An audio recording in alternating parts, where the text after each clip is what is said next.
বাড়িতে কিন্তু আমরা বেশিরভাগ সময় আটার লুচি খাই, ময়দার লুচি খুব কম খাওয়া হয়। গমের আটার লুচি বেশিরভাগ খাই, কারণ ওটা তেল দিয়ে মাখতে হয় না, আর ভাজার সময় তেলের পরিমাণটা একটু কমই লাগে। তো আমি এই যে ক্লে দিয়ে আর এক টুকরো নেট দিয়ে বানিয়ে নিয়েছিলাম, এই চালনি হোক বা ছাঁকনি হোক যাই বলো এই জিনিসটা। তো এটা দিয়ে সুন্দর করে আমি আটাকে আগে চেলে নিচ্ছি। এটা আমাদের বাড়িতে ভাঙানো আটা, রেশন থেকে যে গম দেয় সেই গম ভাঙিয়ে আনা হয়েছে সেই আটা।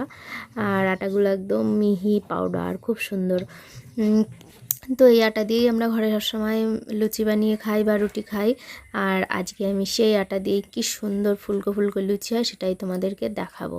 তো চিনির দানাগুলো এতটাই ভোটকা ভোটকা ছিল, মানে বড় বড় ছিল আর কি।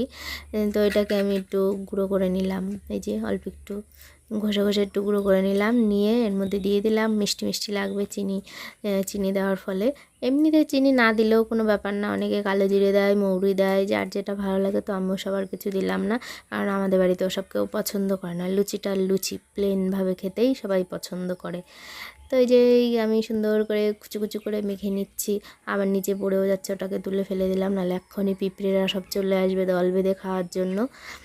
তো আটাটা আমার মাখা হয়ে গেছে। এবার আমি ছোট্ট ছোট্ট ছোট্ট ছোট্ট করে লেচি কেটে নেব গোল গোল করে।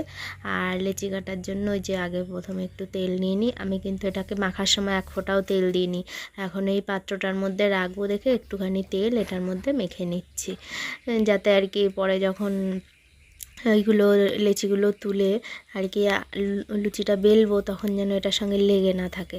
ওই জন্য একটু তেল ব্রাশ করে নিলাম। আর বাকি তেলটা এই যে কড়াইতে ঢেলে দিলাম, আর ঢেলে দিয়ে তারপরে মানে উনুনটা ধরাবো। আগে লেচিগুলো করে নিই, সুন্দর করে গোল গোল গোল গোল গোল গোল করে একদম করে রেখে দেবো। জলের বালতিটা একটু সরিয়ে রাখলাম, না হলে এই হাতে লেগে পড়ে যাওয়ার চান্স ছিল আর কি। তো ওই যে দেখো কি সুন্দর করে গোল গোল করে আর কি বানিয়ে নিচ্ছি লেচিগুলো। একদম ম্যাজিক করে বানিয়ে নিলাম সব লেচিগুলো। আর এদিকে দেখেছো আজকে কি মাছি উঠছে, কেননা আম কাঁঠালের সময় চারিদিকে বর্ষা প্যাচ প্যাচ করছে একদম, মানে রোজ বৃষ্টি রোজ বৃষ্টি, বিরক্ত লেগে যাচ্ছে বৃষ্টি, মরণের বৃষ্টি ধরেছে একেবারে। মানে কি আর বলবো, বৃষ্টির কথা মনে পড়লে মানে থাবড়ে লাল করে দিই। যাই হোক, বৃষ্টির জন্যই এত মশা মাছি চারিদিকে, মানে এটা গায়ের মধ্যে ঘিন ঘিন করছে চারিদিকে। যাই হোক, রান্না খাওয়া তো করতেই হবে, ও সব তো আর বাদ দিলে হবে না। উনুনটা ধরিয়ে দিয়েছি। এবার ওই কী বলে এটাকে, রুটিবেলার ওই বেলনি পিঁড়িটাতে একটু তেল মাখিয়ে নিলাম, যাতে ওর সঙ্গে একদম চিপকে না লেগে থাকে, ওটাকে তুলে যাতে আমি ভাজতে পারি। তো লুচিগুলো একটু মনে হচ্ছিলো যেন একটু বেশি বড় বড় হয়ে গেছে, একটু ছোট হলে ভালো হতো। যাকে একবার লুচিগুলো করেছি, আবার ওগুলোকে টেনে হিসড়ে ছোট করব, এর জন্য বললাম যাকে যা হয়েছে হয়েছে, আজকের দিন খেয়ে নিই, পরের দিন না হয় ছোটো ছোটো করে ভাজবো। এই যে দিয়ে দিলাম। আর এই যে উনুনটা, মানে লুচি ভাজার একটাই টেকনিক, সেটা হলো মানে জালটা ঠিক মতন দিতে হবে। তো আমি এটা প্রথম লুচিটা দিয়েছিলাম, জালটা ঠিক মতন হয়নি জন্য ওই যে ফোলেও নি, চিপসে লেগে রয়েছে একদম। যাকে না ফুলিস না ফল, খাওয়া গেলেই হলো। তো পরের বার এইটা একটু ফুললো, তারপরে আবার আর একটা দিয়ে পরপর এইগুলো ওইভাবে ভেজে নিলাম, দেখা যাক কী হয় সবগুলো। তাই এটা একটু হতে থাক। জালটা তো আস্তে আস্তে জ্বলছিল, তো উল্টে দিয়ে আমি দেখো কি সুন্দর করে।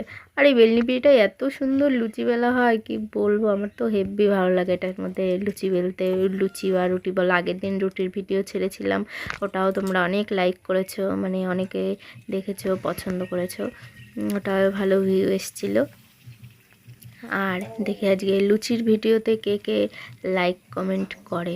তো দেখো লুচি কিন্তু খুব সুন্দর ফুলকো ফুলকো লুচি হয়েছে।